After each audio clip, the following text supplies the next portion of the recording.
We begin with the war in Ukraine, where intense fighting is raging for control of the city of Lysychansk. It is the last stronghold of Ukrainian resistance in Luhansk province in the east. After weeks of clashes, Lysychansk is now the subject of competing claims. Russian-backed fighters say they've brought the city under their control, a claim the Ukrainian army denies. A soldier waves a militia flag on a bombed-out building in a city they say is Lysychansk.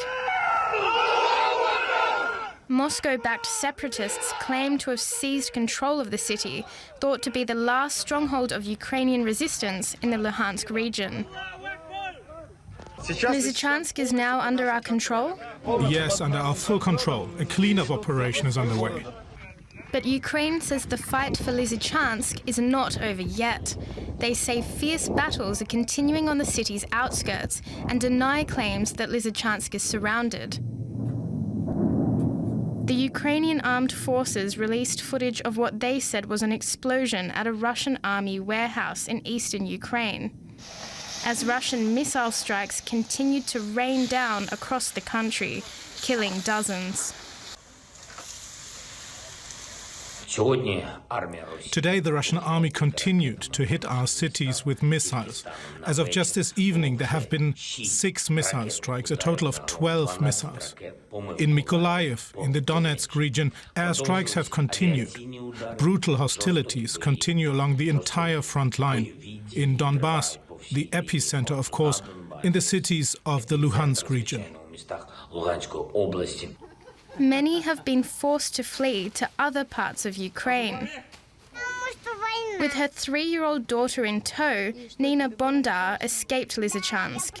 She fears that even when the violence is over, there'll be nothing left to go back to. The city doesn't exist anymore. It has practically been wiped off the face of the earth. There is no humanitarian aid distribution center. It was hit. The building no longer exists, just like many of our houses. Safe for now, families here try and get used to their new lives in a sort of limbo, never sure if or when the next attack will come. But one thing is certain. It will be a long time before they can go home.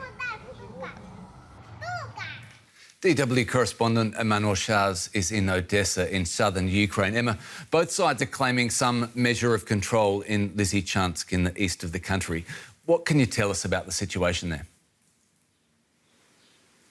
Good morning, Anthony. Well, the fighting is ongoing in Lysychansk and not only, also around in the surrounding areas, making it very difficult to assess independently the situation. We saw images of pro-separatist leaders saying what they say, showing what they say is a parading of Russian and pro-Russian troops through Lysychansk, but we do not know if Ukrainian armed forces actually were,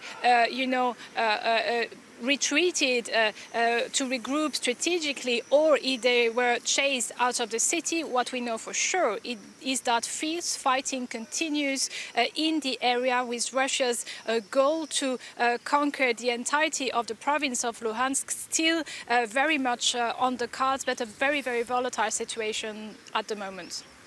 You're in the port city of Odessa in southern Ukraine, a part of the country that's been the target of increasing Russian shelling in recent weeks. What's the latest where you are?